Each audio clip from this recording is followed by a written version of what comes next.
बिस्मिल्लाहिर्रहमानिर्रहीम। अस्सलाम वालेकुम डियर कैंडिडेट्स। आज हम चैप्टर नंबर 5 को डिस्कस करेंगे, that is about book keeping and audit proceedings. ठीक है, आपके टैक्स बुक कीपिंग का मतलब है कि जब आप बोर्ड ऑफ रेवेन्यू में जाएंगे तो आपको टैक्स की इनवाइस कहाँ से मिलेगी, आपका रिकॉर्ड, इसके बारे में तमाम इंफॉर्मेशन आपको बताएगा। 30 भी आते हैं तो कहते हैं इशूएंस ऑफ टैक्स इनवाइसेस। आपको तो भाई पता होना चाहिए ना कि आपका टैक्स कितना है। ठीक है, आपने जो पे करना है। ठीक है, अ registered person providing a taxable service shall issue a numbered and dated.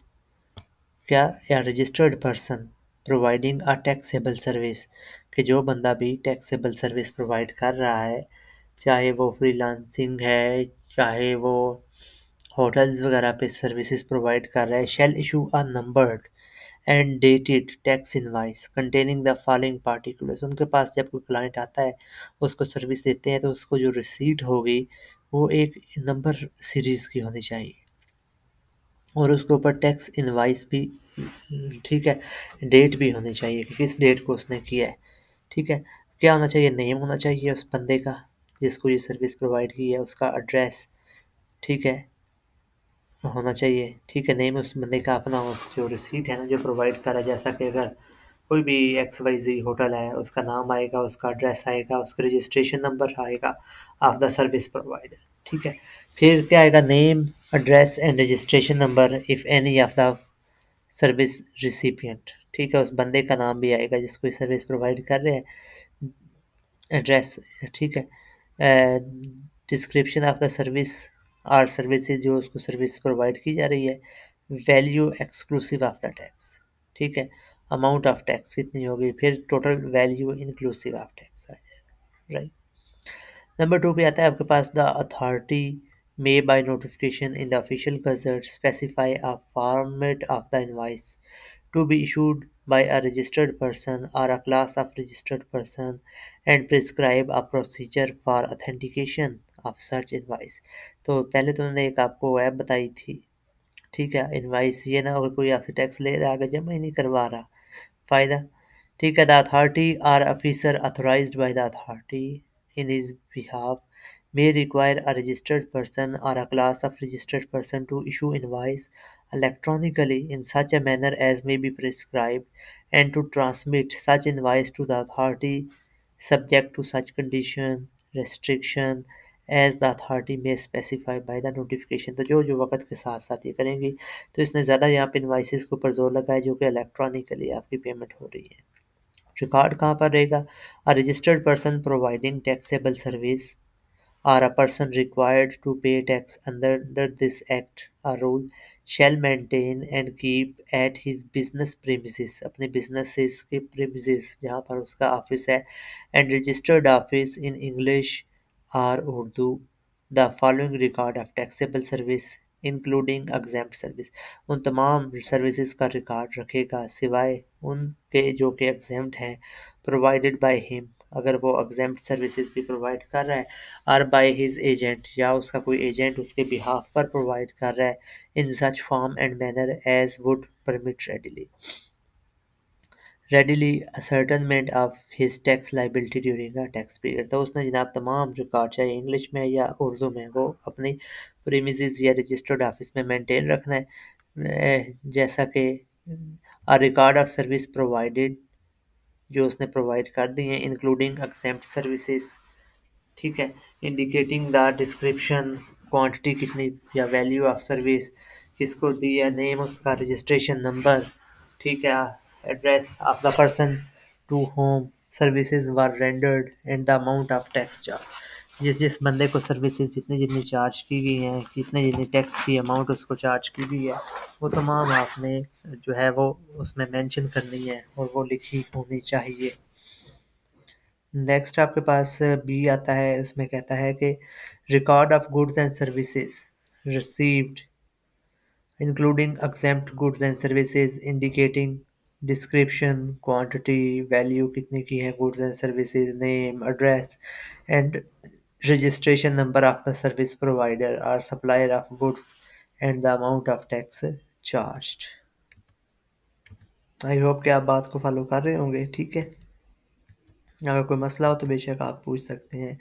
फिर है कि डबल एंट्री अकाउंट्स। अच्छा, यहाँ पे सी पे आता है रिकॉर्ड ऑफ गुड्स इंपोर्टेड, जो आपने इंपोर्ट की है, इंडिकेटिंग द डिस्क्रिप्शन, उनकी क्या मंगवाया है, उसकी क्वांटिटी कितनी थी, या value of goods, amount of tax paid on import. Number D पे है डबल एंट्री अकाउंट्स। ठीक है, डबल एंट्री सिस्टम के तहत आपने लिखने हैं, डेबिट और क्रेडिट होने चाहिए, ये ना हो कि सिंगल एंट्री सिस्टम हो।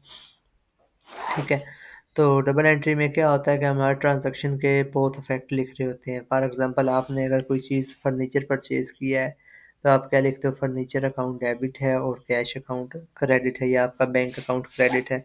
तो बैंक की ट्रांजैक्शन देखेंगे कि कहाँ से किया, अगर तो चेक बाई क्रॉस था, बाई नेम था, तो उसको मैच कर लेते हैं ऑडिट वाले। ठीक हो गया जी। नेक्स्ट हम देखते हैं, कहता है कि bank statement and banking instruments. ठीक है, बैंक स्टेटमेंट्स और बैंकिंग इंस्ट्रूमेंट्स को भी ऑब्जर्व किया जाता है। बैंकिंग इंस्ट्रूमेंट आपके मोबाइल ऐप हो सकती है। ठीक है, इन्वेंट्री रिकॉर्ड और आपने मेंटेन रखना है, utility bills, salary slips, labour bills, rent, deeds, agreements, तमाम के तमाम होने चाहिए आपका रिकॉर्ड जो है। ठीक है, अपने ऑफिस के अंदर। GPI record required to be maintained and the declarations filed under any other law for the time being enforced। ठीक है, HP है any other record as may be specified by the authority। वो तमाम का तमाम क्या होना चाहिए, आपकी बिजनेस प्रीमिसेस या रजिस्टर्ड ऑफिस जो है वहाँ पर इंग्लिश और उर्दू में मौजूद होना चाहिए। नंबर 2 पे कहता है the authority may by notification in the official gazette require a registered person और class of registered person to declare and use as many number of business bank accounts as may be specified by the authority in such notification to make or receive payment on account of providing service for the purpose of this act or rules, and to make payment of due tax from such accounts। ठीक है, तो ये notification के तहत बताता है कि जो अथॉरिटी है वो उनको कुछ ना कुछ ऑथोराइज कर सकती है कि आप कितने बैंक अकाउंट यूज़ करो इस सर्विसेज के लिए। ठीक है, ये प्लस माइनस हो भी सकते हैं, सिंगल रिक्वायर्ड नहीं है। The authority may, by notification in the official gazette, specify any person या class of person registered under this act shall use such electronic fiscal cash register in such a manner as approved by the authority। ठीक है, तो ये electronic register भी आजकल आप देखते हो एप्स वगैरह आई हुई हैं। 4 पे द अथॉरिटी में bye notification in the official gazette prescribe the procedure software. ठीक है, मेंटेनेंस ऑफ रिकॉर्ड फाइलिंग के लिए and for other matter or approve any software for electronic invoicing or billing, maintenance of record, filing returns by registered person or class of such person under this act। Number 5 है registered person whose accounts are subject to audit under Companies Ordinance 2017 shall be required to submit a copy of annually audited accounts along with a certificate by the auditors clarifying the payments of sales tax due and any deficiency in the tax paid by the registered person। ठीक है, तो ये किसके लिए कहता है जिनके accounts companies ordinance act के तहत आते हैं। ठीक है, तो ऐसे बहुत सारे बिजनेसेस हैं जो सर्विसेज भी प्रोवाइड करते हैं। आप पंजाब कॉलेज को देख लो, एक सबसे बड़ी एग्जांपल है, दुनिया न्यूज़ उन्होंने चलाया हुआ है। ठीक है, यूनिवर्सिटी भी उनकी है, तो काफ़ी इनके प्रोजेक्ट्स हैं। 32 पे retention and production of record and documents. अब ये आपने डॉक्यूमेंट्स ये नहीं कि एक साथ रखने और फिर जला देने हैं। ठीक है, आपने इनको रिटेन भी करना है। A person who is required to maintain any record और documents under this act shall retain the record and documents for a period of 8 years अभी तक after the end of the tax period to which such record or documents relates or till the final decision in any proceeding including proceeding for assessment, appeal, revision, reference petition, जो भी बाद में दी गई हो। ठीक हो गया। अच्छा, अगर कंपनी को बने हुए 8 साल हुई ही नहीं है तो जब से वो इंसेप्शन हुई है, उसकी स्टार्ट हुई है, तब से वो रखेगी रिकॉर्ड। ठीक है, नंबर 2 पे person who is required to maintain any record document under this act और any other law shall as and when required by the officer not below the rank of assistant commissioner। ठीक है, produce record और documents which are in his possession or control or in possession or control of his agent and where such record और documents have been stored as electronic data, he shall allow to such officer full and free access to and use of such data of any machine। तो अगर कोई inquiry के लिए आते भी हैं officer तो कहता है कि असिस्टेंट कमिश्नर एटलीस्ट 17 स्केल का हो, उससे कम वाले को नहीं। वो या उससे ऊपर वाले को जहाँ तक जो डाटा उसको चाहे प्रिंटेड फॉर्म में हो चाहे इलेक्ट्रॉनिक फॉर्म में हो, जिसकी भी वो आपसे एक्सेस मांगता है आपने उसको प्रोवाइड करनी है एक्सेस, उसको आप इनकार नहीं कर सकते। ठीक हो गया। 33 पे है audit proceedings. An officer authorized by the authority or the commissioner may, on the basis of the return or returns submitted by a registered person or the record maintained under this act and the rules, conduct an audit of such person। ठीक है, दोबारा बताता हूँ। An officer authorized by the authority or the commission may, on the basis of the returns, ठीक है, जो उसने return submitted by registered person, जो भी रजिस्टर्ड बंदे ने वो रिटर्न जमा करवाई हैं, और द रिकॉर्ड मेंटेन, जो भी उसने रिकॉर्ड मेंटेन रखा हुआ है या लिया है under this act and rules, conduct and audit of such person. तो ये जो अथॉरिटी है उस बंदे का किसी भी वक्त ऑडिट करवा सकती है। क्या उसने शॉर्ट पेमेंट तो नहीं की, या उसने कोई रॉन्ग असेसमेंट तो नहीं प्रोवाइड की हुई। नंबर 2 पे है in case of the authority और the commissioner has any information showing that registered person is involved in tax fraud. जब उनको कोई ना कोई शक होता है कि ये बंदा जो है ना ये टैक्स फ्रॉड में मुलव्वस है या इवेजन ऑफ टैक्स या टैक्स छुड़ा रहा है, it or the case may be, he may authorize an officer not below the rank of assistant commissioner to conduct an inquiry। अच्छा, ये रैंक है असिस्टेंट कमिश्नर का, मतलब कि 17 स्केल का कोई भी बंदा हो सकता है, आप भी हो सकते हैं, आपकी भी, क्योंकि जब ये 17 स्केल की है। टू कंडक्ट एन इंक्वायरी और इन्वेस्टिगेशन विच मे और may not be in addition to any audit carried out for the same period, right?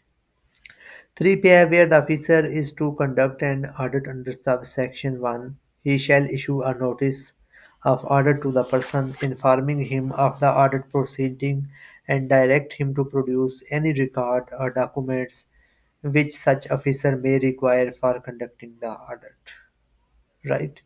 तो उसको ये डायरेक्ट कर देगा कि भाई हम आ रहे हैं, अपनी तैयारी पूरी रखो। ठीक है, अपने तमाम डॉक्यूमेंट्स, अपना तमाम रिकॉर्ड जो है उसको ओके करके रखना। 3A है the officer authorized under subsection 1 may conduct audit proceeding electronically through video link के through या any other facility as may be notified by the authority। तो ये भी सहूलत है, बहुत अच्छी सहूलत है। ठीक हो गया। 4 पे the officer shall conduct audit and issue an audit observation and observations pointing out the contraventions of the act or the rules and the amount of tax evaded or short paid, and the registered person may, within a period of 21 days after receipt of the audit observation, submit his reply in writing। अब जनाब audit हो गया, पता चला कि इस बंदे ने वाकई फ्रॉड किया हुआ था या इसने कम पैसे जमा करवाए हुए थे, तो वो with in 21 days receipt of the audit observation submit his reply in writing. तो वो रिटर्न इसका जवाब देगा, इसको प्रूफ करेगा। ठीक है, if no reply is received within the specified time period, the reply furnished by the registered person is found unsatisfactory. अगर उसने कोई जवाब भी नहीं दिया तो समझा जाएगा कि वो बंदा फ्रॉडी का निकला है। ठीक है, unsatisfied the officer shall issue an audit report specifying the amount of the tax or charge that has not been levied or has been short or any other violation of any provision of the act or rule। तो वो उसके अंदर लिख देगा कि कितनी amount का इसने जो है वो फ्रॉड किया है या टैक्स इवेजन किया है। नंबर 6 पे after completion of the audit under this section और any other provision of this act rules, the officer having pecuniary jurisdiction in terms of 60, ठीक है, जो ऊपर देखे हमने, If required, pass an order determining the correct amount of payable tax, charging default surcharge and impose penalty. उसको penalty भी लगा सकता है. 7. Pay notwithstanding the penalty prescribed in Section 48. If a registered person wishes to deposit the amount of the tax short paid or evaded along with default surcharge voluntary, अगर तो अपने खुशी से जो वो टैक्स शॉर्ट हुआ है वो कहता है कि मैं पे कर दूंगा, however it comes to his notice, और उसके ये इल्म में भी आ जाता है, he may before receipt of a notice of audit के नोटिस रिसीव होने से पहले पहले अगर उसको पता चल जाता है कि मेरी तरफ से कोई गड़बड़ हुई है, फाइल आ रिवाइज्ड रिटर्न, तो वो रिवाइज रिटर्न फाइल करेगा, and may deposit the amount of tax short paid या evaded along with defaulting surcharge, in which case no penalty shall be recovered from him, तो उसको कोई पेनल्टी नहीं लगाई जाएगी क्योंकि उसने टैक्स ऑडिट का नोटिस भेजने से पहले पहले अगर वो दोबारा रिटर्न अपनी करवा देता है करेक्ट अमाउंट के साथ, तो उसका वो सबूत भी देने में कामयाब हो जाता है, तो फिर उसको कोई किसी किस्म की पेनल्टी नहीं लगाई जाएगी. अच्छा, फिर आपके पास आता है बी पे, if a registered person wishes to deposit the amount of the tax short paid या evaded along with the default surcharge during the audit, अगर वो ऑडिट के दरमियान ही वो पे कराना चाहता है, और at any time before issuance of show cause notice in lieu of audit report, कभी तक उस ऑडिट रिपोर्ट के सिलसिले में उसको कोई शो कॉज नोटिस नहीं जारी किया गया, he may file a revised return and may deposit the short paid या evaded amount of tax default surcharge under section 49 and 20% of the penalty. ठीक है, 20% of the penalty payable under section 48, in which case the show cause notice in lieu of the audit report shall not be issued in the matter. ठीक हो गया. तो अगर audit के दौरान वो जमा करवाता है, उसको शो काज नोटिस नहीं जारी किया हुआ, तो कितने परसेंट वो पेनल्टी का जमा कराएगा, वो 20% जो है ना वो पेनल्टी का जमा कराएगा. ये आपने पेपर के हवाले से एमसीक्यू याद रखना है. फिर आता है if the registered person wishes to deposit the amount of tax जो शॉर्ट हुई है या उसने जो टैक्स अवॉइड किया है along with default surcharge after issuing of show cause notice, अब इन शो कॉज नोटिस पे इसको जारी हो गया है, he may file a revised return and may deposit the short paid, या जितनी टैक्स की अमाउंट उसने इवेट की है default surcharge under section 49 and 50% of the penalty payable under section 48, and therefore show cause notice shall abate, right, वो cancel हो जाएगा. ठीक हो गया. अगर तो नोटिस होने से पहले ही वो पे कर दे फिर तो कोई पेनल्टी नहीं, अगर ड्यूरिंग मतलब ऑडिट कंप्लीट होने से पहले ही वो अपनी दोबारा रिटर्न कराए फिर तो कोई पेनल्टी नहीं है. लेकिन अगर ड्यूरिंग द ऑडिट वो कहता है ठीक अभी उसको शो कॉज नोटिस नहीं जारी हुआ फिर 20% है, अगर वो नोटिस जारी हो गया है तो फिर उसको 50% जो है वो जुर्माना होगा. नेक्स्ट हमारा पॉइंट है 34, कहता है कि special audit by chartered accountants और कॉस्ट अकाउंटेंट्स. ठीक है, ये जो एक्सटर्नल ऑडिटर होते हैं, the authority may by notification in the official gazette appoint a chartered accountant as defined under chartered accountant act. ये चार्टर्ड अकाउंटेंट्स का एक्ट जो है 1961 का है. Are a firm of chartered accountants or cost and management accountant within the meaning of the Cost and Management Account Act जो ये 1966 का है. ठीक है, ACMA वाला जो आप जानते हैं. Are a firm cost and management accountant or a person or firm having expertise in forensic audit. तो जो forensic audit है ये मैं आपको बता दूं. forensic audit का जो स्कोप है अगर हम देखें तो ये होता है कि forensic audit जो है is a specialized area of accountants that involve investigating financial discrepancies. जो भी फाइनेंशियली डिस्क्रिपेंसीज की हैं, फ्रॉड की है, फ्रॉड क्या होता है इंटेंशनल होता है, अगर अनइंटेंशनल हो तो वो एरर कहलाती है, and other financial irregularities to provide evidence for legal proceedings. Forensic जो अकाउंटेंट्स होते हैं use their accounting auditing and investigating skills to analyze financial information and uncover any fraudulent activities. तो इसके कुछ जो एस्पेक्ट्स हैं वो देख सकते हैं कि फ्रॉड डिटेक्शन, उस फ्रॉड को इन्वेस्टिगेट करना, लिटिगेट करना, एसेट ट्रेसिंग करना, एक्चुअल में financial due diligence, preventing and deterrence, computer forensic, interview, interrogation, report, professional standards, ये तमाम के तमाम जो है ना इसकी जुरिस्डिक्शन में आ जाते हैं. For conducting a special audit or forensic audit are both of the record of any registered person, right? फिर कहते हैं notwithstanding that the record of a registered person have been audited by an officer appointed under section 39. ठीक है. The authority or a commissioner may direct an auditor appointed under subsection 1 to the audit the record of any registered person for the same period. ठीक है. तो ये जनाब जो है इसको अपॉइंट कर सकते हैं चार्टर्ड अकाउंटेंट को भी अगर कोई गेम लंबी है तो. An auditor appointed under subsection 1 shall have such power of an officer as may be conferred by the authority to such auditor under any of the provision of this act. तो इन chartered अकाउंटेंटों को भी वही powers मिलेगी. ठीक है. And the authority may get the special audit or forensic audit conducted jointly with similar audit of a registered person being conducted by FBR or any province administration of the sales tax on service.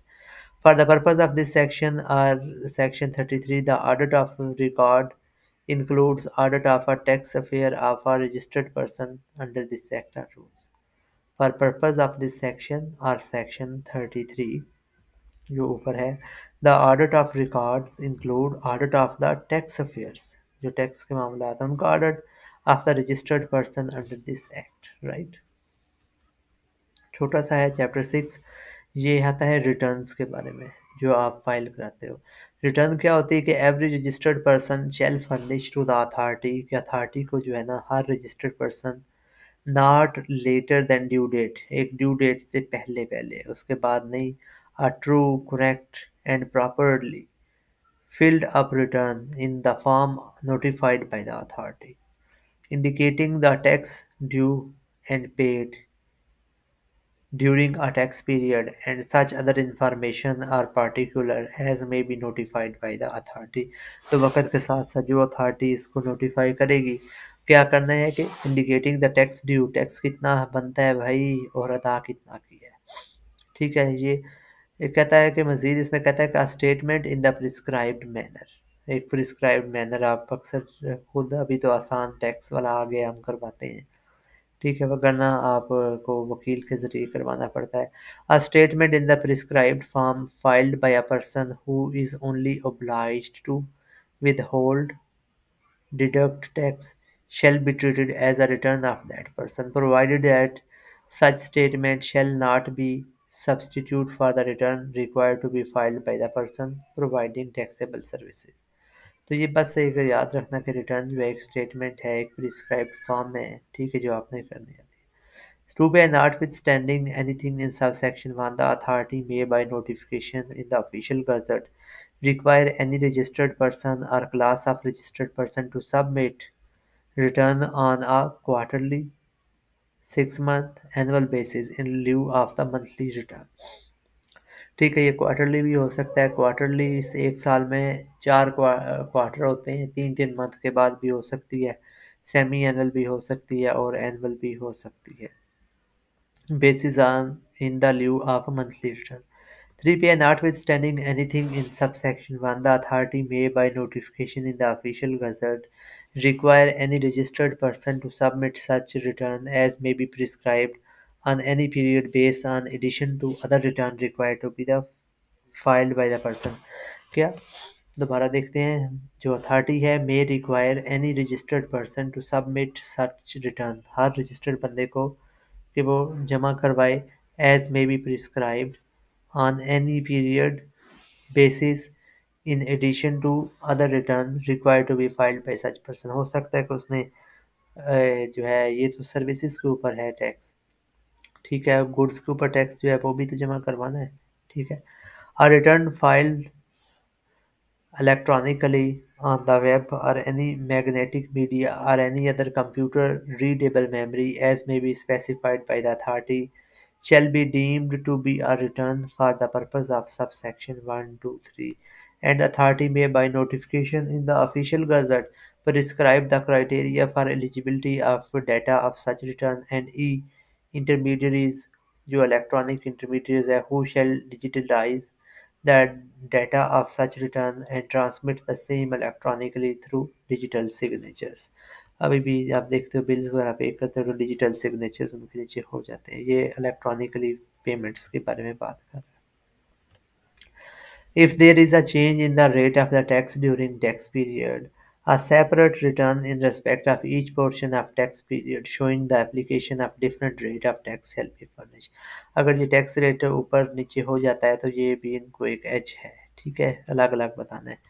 Six पे subject to rules a registered person may after prior permission from the